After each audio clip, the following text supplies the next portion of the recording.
Nongeye kubaramutsa ndabaha n'ikaze muri kino kiganiro cacu ca gatondo ko kuri w'Imana aho tugiye kuyagamutse cyane ivyaraye ku mirongo y'urugamba. Hari byinshi ko biravugwa tuzavuga muri ano makuru yacu, aho tuza kuvuga ku kijanye n'ikamyo zigera kuri 30 z'inyeshamba z'u Rwanda zaraye zinjiye mu gihugu ca Kongo, aho byaboneka neza yuko baje bambariye urugamba ndetse baje gutana mu mitwe biboneka by'inguvu na coalition ya FARDC. Ibi biri muri ano makuru twabashikirije ndetse turaza kubabwira aho zino modokari zari zivuye ndetse naho zari ko ziraja.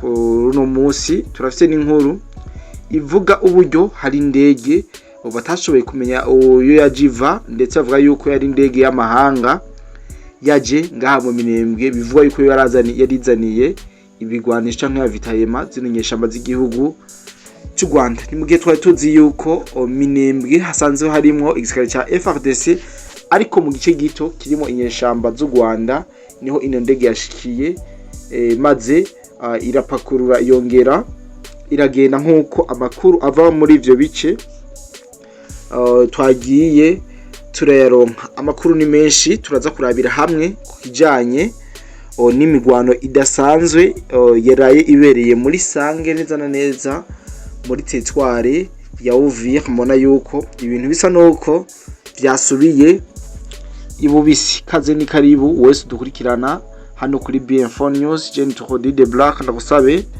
ufite subscribe nyamutarabikora, ufite na j'aime ndetse uje no muri commentaire kugira ngo tuweke yuko turi kumwe tudatamba twirorera. Yes, nko ntangwa ndabivuga, amakamyo agera ku 30 ya M23 yaragaragaye ku munsi w'ejo ariko arava muri Kamanyora yerekeza mu gisagara ca Bukavu. Ni ku mirongo y'urugamba aho M23 bisa nuko iri kiragarukana inguvu nyinshi kandi zidasanzwe inyuma y'urupfu rwa Lieutenant Colonel Wiringoma. Amakuru kandi dufise ava ku mirongo y'urugamba nkuko nari ntango ndayivuga, hari igihe cy'isaha 4 z'ijoro aho imodoka z'ingabo z'u Rwanda zigera ku 30 zavuye muri Kamanyora zerekeza muri Bukavu zuzuye abasirikare ndetse n'ibigwanisho bidasanzwe. Bavuga yuko zari zivuye muri Sange, aho hari hamaze iminsi ariko harabera isibaniro ry'imigwano ngaha muri Sange. Ndibaza mu makuru twabahaye twarababwiye ukungene muri Sange hari ko haraba isibaniro ry'imigwano mu buryo budasanzwe. Ni imigwano yahuje Wazalendo ndetse na M23 ku munsi wa hirya yejo, ndetse amakuru twarose yavuga yuko Wazalendo yashoboye kwigarurira ku gace ka Sange mu buryo budasubirwamwo, nkuko amakuru twagiye turayabaha mu biganiro twagiye turabakorera. Aho mbere no ku munsi w'ejo mu kiyaya ca Rusizi imbunda za Muzinga na Ntonto zariko zirarasana zivuza ubuhuha. Aha ni muri Sange, ndetse abene igihugu basanzwe babangaho muri Sange batumenyesheje yuko muri ako kanya abagwanyi ba Wazalendo bariko batana mu mitwe n'ingabo za M23 zisigaye muri ico gice. Ni mu gihe abagwanyi ba M23 batari bake bavanywe muri ico gice ca Sange berekeza mu gisagara ca Bukavu. Ayo makuru abandanya avuga yuko nijoro habonetse izo modoka 30 za M23 zuzuye abasoda ziriko ziraduga Bukavu zivuye neza neza muri Sange. Bishoboka ko boba bajanwe mu bindi bice gutanga amahamforo inyuma yuko babonye ko Uvira isigaye igoye kwinjiramo vyoroshe, kuko hasanzwe harimo ingabo z'u Burundi, ingabo za Tanzania, ingabo za Blackwater,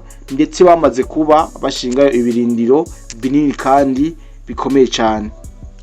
Ndetse kurindi ruhande hari n'amakuru avuga yuko muri Kibati ku munsi w'ejo haraye habereye imigwano idasanzwe. Ni muri lokati ya Kibati ndeza na neza Rubereki, muri groupe ya Rubereki, aho FARDC yihanganye mu buryo budasanzwe n'umuhari wa AFC M23 biza kurangira uno muhari w'izinyeshamba z'u Rwanda wigaruriye kano gace canke ino lokalite ya Kibati iri muri groupement ya Ruberezi. Ariko mu migwano plutôt twari twihenza, ahubwo ni FARDC yahagavye ibitero maze ihakura inyeshamba z'igihugu cy'u Rwanda.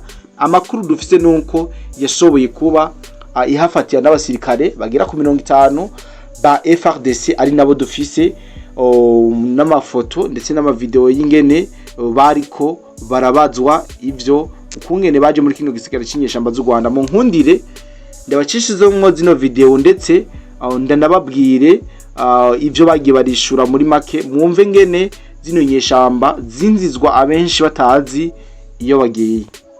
Ariko imbere yuko tugaruka kuri ayo mavideo y'abasirikare ba M23 bafatiwe muri teritwari ya Masisi, katuyage kuri kino kintu kijanye n'indege bavuga yuko yari ya M23 yaguye hariya mu Minembwe, mu gihe abantu benshi bari bazi yuko Minembwe ikontorogwa na FARDC ijana kwijana. Ni mu gace gato inyeshamba z'u Rwanda zisigaye muri Minembwe niho haje indege abenshi batamenye iyo izananye canke yatangaje abantu benshi imbere bakavuga yuko ari indege yo bari indege y'amahanga yo bizaniye ibigwanisho bikomakomeye zino nyeshamba z'u Rwanda kugira ngo zishobore kwigwanaho, kugira ngo ntizishobore komogwa burundu ngaho muri Minembwe. Ni indege amakuru dufite bivuga yuko yaje mu masaha y'ijoro, nubwo batayirashe ariko biravugwa yuko ino ndege yari ije izaniye ibigwanisho M23 kuko barapakuruye yongera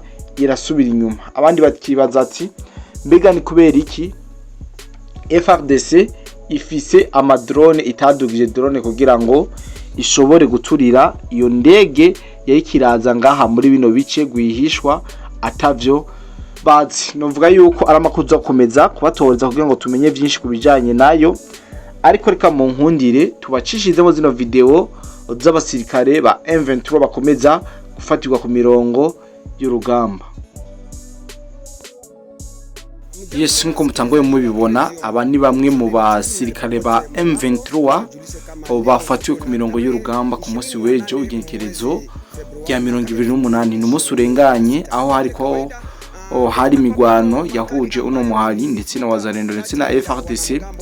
Biza kurangira FARDC ngo igize inguvu nyinshi maze iza gufatamwo ba mateko canke iza gufata mpiri abasirikare batari bake binyeshamba z'igihugu cy'u Rwanda, harimo n'abakongomani bakorana no mutwe w'iterabwoba wa AFC M23. Ndibaza murabona yuko bari benshi bagandagaje, barabajijwe ibibazo bigiye bitandukanye, ari nayo mpamvu ganda bahakanya kugira ngo mushobore kumva bimwe mu bibazo zino nyeshamba zagiye zirabazwa ndetse n'uburyo zatahwawe muri kino gisirikare kizi nyeshamba z'u Rwanda n'ivyo babashukisha. Ndetse ndibaza murabona yuko harimo nabo bari barashwe cyane, abari barashwe amaboko yavunitse, urabari barashwe mu ijisho rimwe asanga ritabona. Ndibaza murayibona muri ano masanamu nabacishiririjemwo. Rero reka cindabarika kugira ngo mwumvirize amwe mu majambo bano basirikare ba M23 bagiye barashikiriza imbere ya bamwe mu bashefu ba Wazalendo. Ndibaza yuko n'imbere yabo mubona yuko hari biziga by'abasirikare ba M23 bari bapfuye, abandi bakomeretse cyane, ari nayo mpamvu amasanamu amwe ntashimye kuyabacishiriza kuri no rubuga kuko nka yuko bashobora kudufatira ibihano kubera ko bitemewe gucisha inkomere canke ikintu kibonekesha amaraso ari originale kuri zino mbuga dusanzwe tubahako amakuru. Rero ndagusaba ufite subscribe nyamba ushaka amafoto n'amavideo yiba byabaye abasize ubuzima ku mirongo y'urugamba. Turabashira link muri commentaire ya mbere kugira ngo ibafashe ibe nk'ikiraro muzoza muracako kugira ngo mwinjire bikunze mushobore kuronka amakuru yimvaho kandi meza. Kandi abareke ndabacishijemo kano ka video ndetse mwumve amwe mu majambo akomeye zino nyeshamba z'u Rwanda zaziheje kuvuga ari sinzi ko mubibona bari basa no kumengo bamaze imisi batajya, sinzi yuko ubona ingene bari bihebuye ariko Wazalendo rikira baremesha babwira ati reka kwifadikanya no mutwe w'inyeshamba, ahubwo ni muze mugwanire igihugu canyu. Hano ku ruhande rw'abakongomani bari mu bafashwe bari kumwe n'izinyeshamba mu migwano yari kirabera hariya muri Nord Kivu. Mimi kwa majina unite MG5 wala ukipenda kutuite kwa namba hizi zifuatazo 0429 ili upane maoni yako kuhusu mapambano makali ambayo iliendelea kuzuka hapa mtaani Masisi.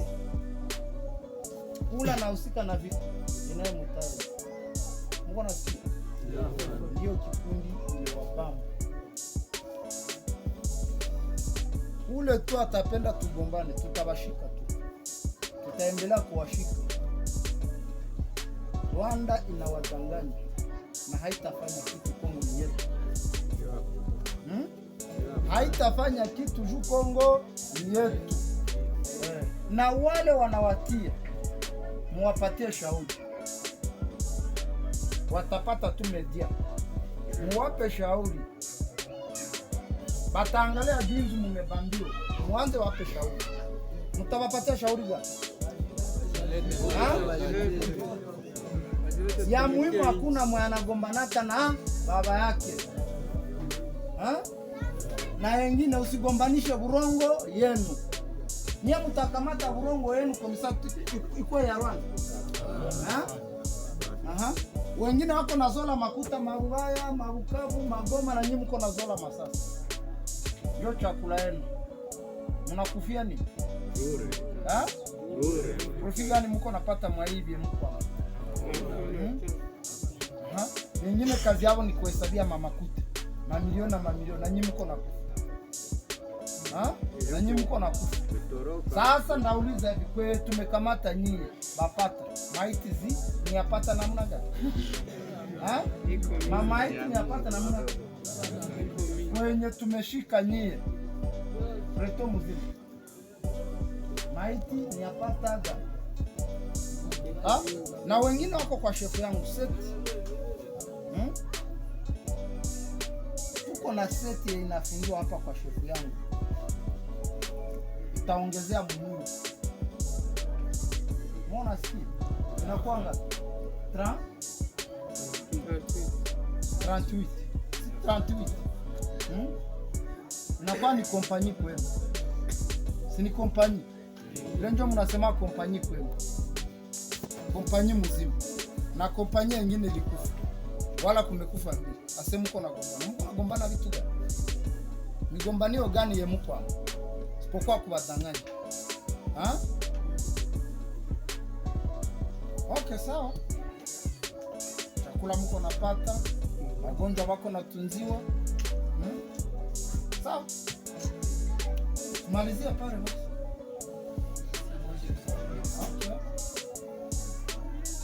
Okay. Akili gani huko mwanaume? Hamko wanaume? Hamuna mawazo ya kuwaza? Mko naua bandugu yenu juu bikuwe namna gani mpate profit gani? Barazimisha. Hamuna akili. Nauliza hamuna akili? Akili gani mko nayo? Bongo. Inakuwa ni bongo. Wakati wanakubamba yabo ya kinguvu. Hauna mwaya ya kuwatoka. Wamingi wanakuya.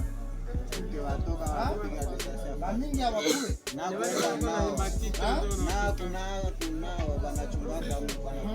Mwenyewe na katitre ndio anapata mwaya kutoka.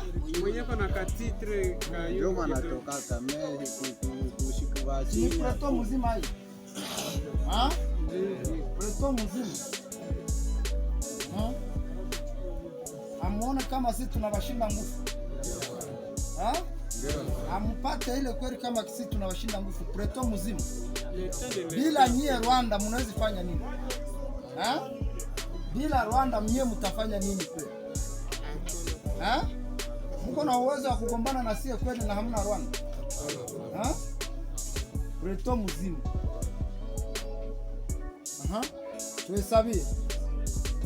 Tuhesabie mko ngapi?